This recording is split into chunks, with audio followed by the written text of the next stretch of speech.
Nominee রয়েছে, তাদের পরিচিতি, তার সাথে আমাদের আজকের এই সবার সম্মেলনের প্রধান অতিথি তিনিও নমিনি সিরাজগঞ্জ উল্লাপাড়া আসনে। আমি এই 7-8 জনের নাম ঘোষণা করছি।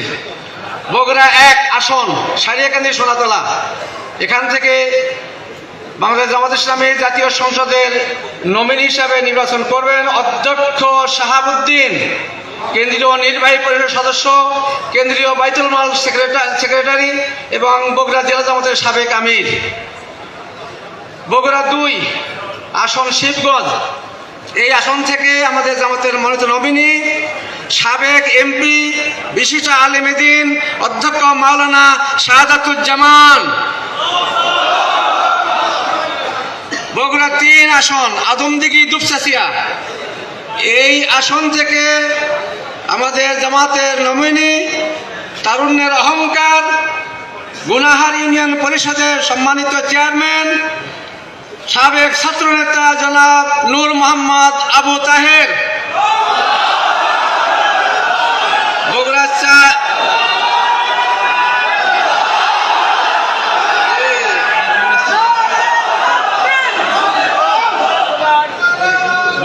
4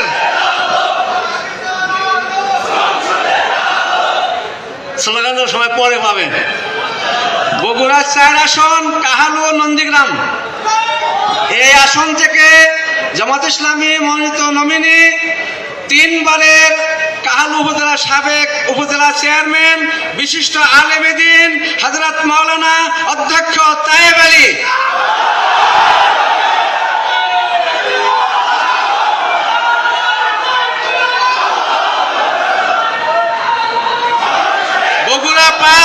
বগুড়া 5 শেরপুর ও ধনুট, এই আসন থেকে বাংলাদেশ জামাত ইসলামীর জাতীয় নির্বাচনের নমিনি হিসেবে আছেন আমাদের বিশিষ্ট আলেম দ্বীন শেরপুর উপজেলার সাবেক সফল উপজেলা চেয়ারম্যান জনাব মাওলানা জবিবুর রহমান।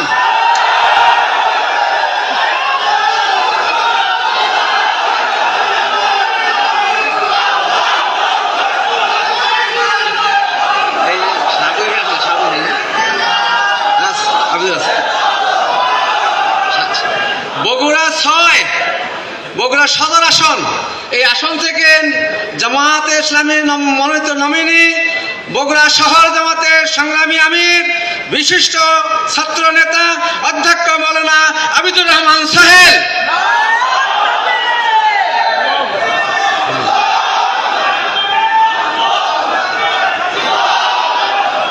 বগুড়া 7 আসন শাহজাহানপুর ও গাবতলী, এই আসন থেকে বাংলাদেশ জামাত ইসলামীর জাতীয় নির্বাচনের জন্য নমিনি হিসেবে আছেন আমাদের প্রাণপ্রিয় নেতা বাংলাদেশ শ্রমিক কল্যাণ ফেডারেশনের কেন্দ্রীয় সহসভাপতি জনাব গোলাম রব্বানী।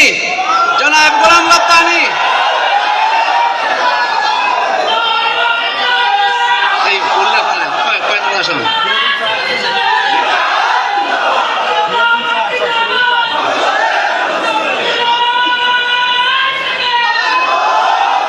এবারে আমাদের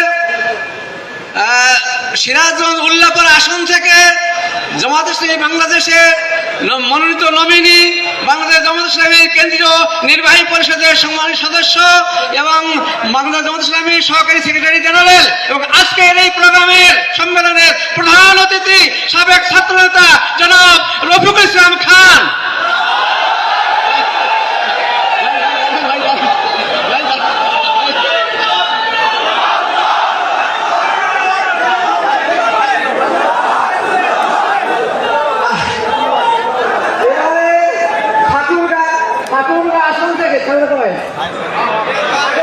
আসন থেকে জামাত ইসলামী মনোনীত নমিনি বাংলাদেশ ইসলামী ছাত্র শিবিরের সাবেক কেন্দ্রীয় সভাপতি আমাদের জীবন্ত শহীদ জনাব বগুড়ার জামাই জনাব দেলোয়ার হোসেন।